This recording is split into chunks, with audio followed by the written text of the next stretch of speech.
FightHype.com. Sean Zattel here with the trainer of Caleb Plant, IBF super middleweight champion of the world, taking on Canelo Alvarez November 6th.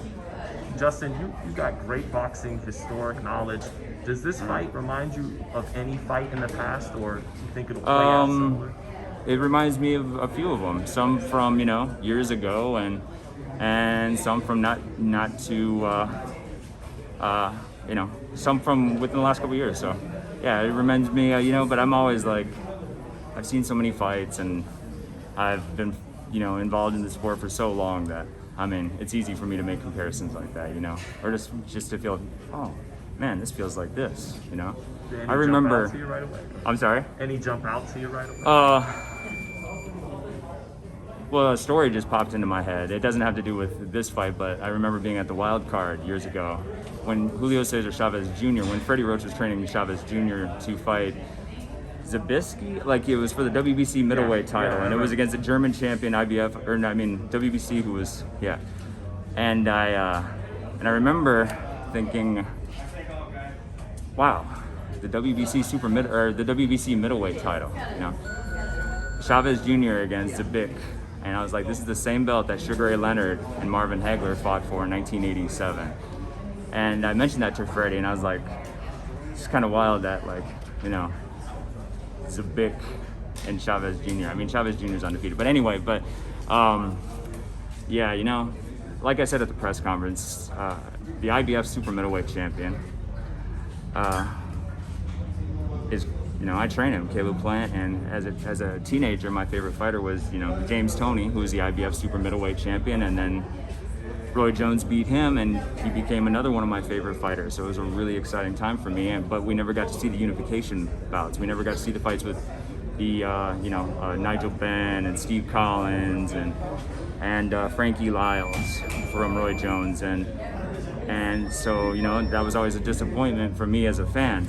But now, I train the IBF super middleweight champion, and we get the opportunity to fight for all the belts, and it's just funny how, as a fan, I've something that I wanted to see as a fan, I brought full circle, and I'm bringing it to fruition. I'm getting to kind of live that dream that I wanted as a child or as a teenager. So that's pretty cool. It's a historic thing. Anytime you're fighting for the undisputed title in a unification bout against the best fighter in the world, for all the marbles, does it get any bigger or better than that? No.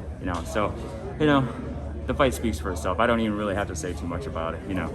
Just look at what's on the line. Justin, do you feel like, because of course Caleb, we know his lateral movement, his speed, and his boxing skills, but do you feel like he'll have to, plant his feet, no pun intended, at times against Canelo and exchange with him and hit him hard with not just box all night? Do you think that's going to be the case? I would say, listen, at the end of the day, we have to be ready, and we have to be ready and prepared for everything, any and everything. Meaning that, we can't only fight him one way. We got to be able to do different things. We have to be able to fight him going forward. We have to be able to box him, stick and move, counter punching, pot shotting. We have to be able to mix it up and do it at the right time.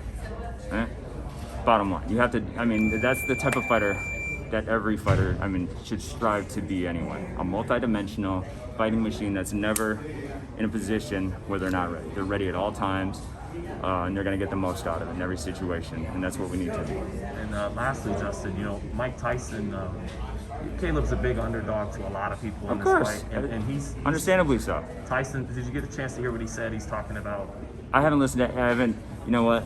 I haven't been on the internet. I haven't. My dad has been having trouble getting in touch with me lately, and it's only because I can't read all that stuff. I can't worry about anything that anybody else says. I just got to stay focused on this, right? At the end of the day, I understand that. I understand that everybody, thinking that we're gonna lose.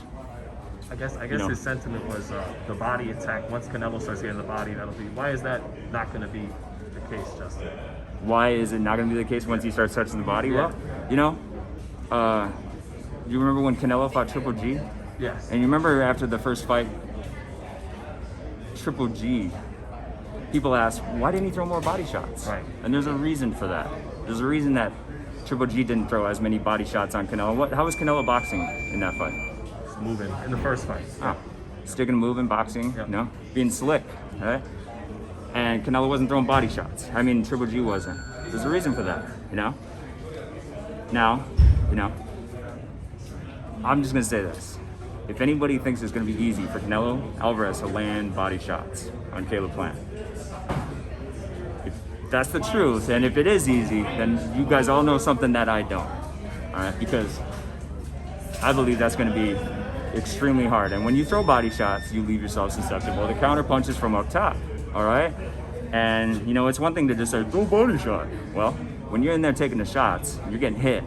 And when you do throw a body shot, you get hit with a hard uppercut. When you do throw a body shot, you get hit with a hard shot.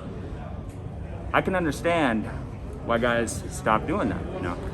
Boxing is hit and don't get hit, not just hit, right? So everybody's got an opinion, that's fine.